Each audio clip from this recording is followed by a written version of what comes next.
سعدان لقمان official مزید اسلامی videos دیکھنے کے لیے سعدان لقمان آفیشل چینل سبسکرائب کریں، لائک کریں اور اپنے دوستوں کے ساتھ شیئر کریں۔ بسم اللہ الرحمن الرحیم۔ دجال ایک بہت بڑا فتنہ ہے۔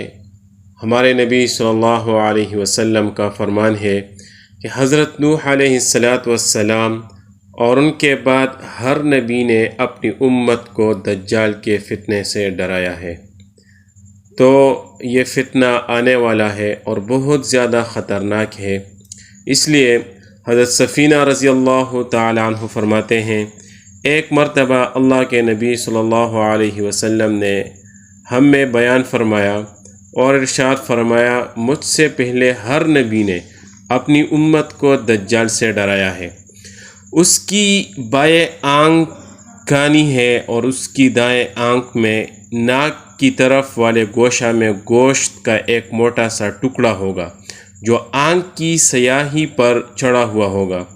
اس کی دونوں آنکھوں کے درمیان کافر لکھا ہوگا، یعنی واضح کافر لکھا ہوگا اس کے دونوں آنکھوں کے درمیان، اور اس کے ساتھ دو وادیاں بھی ہوں گی، ایک جنت نظر آئے گی اور دوسری دوزخ، لیکن اس کی جنت حقیقت میں دوزخ ہوگی اور اس کی دوزخ جنت ہوگی، اور اس کے ساتھ دو فرشتے ہوں گے جو انبیاء علیہم السلام میں سے دو نبیوں کے مشابہ ہوں گے۔ ایک فرشتہ دجال کے دائیں طرف ہوگا اور دوسرا بائیں طرف، اور اس میں لوگوں کی آزمائش ہوگی۔ دجال کہے گا، کیا میں تمہارا رب نہیں ہوں؟ میں مارتا ہوں اور زندہ کرتا ہوں۔ اس پر ایک فرشتہ کہے گا، تو غلط کہتا ہے۔ اس جملہ کو اس کا ساتھی فرشتہ سن سکے گا اور کوئی نہیں سنے گا۔ دوسرا فرشتہ پہلے فرشتے کو جواب میں کہے گا، تم نے ٹھیک کہا۔ اس جملہ کو تمام لوگ سن لیں گے۔ اس سے لوگ یہ سمجھیں گے کہ یہ فرشتہ اس دجال کی تصدیق کر رہا ہے۔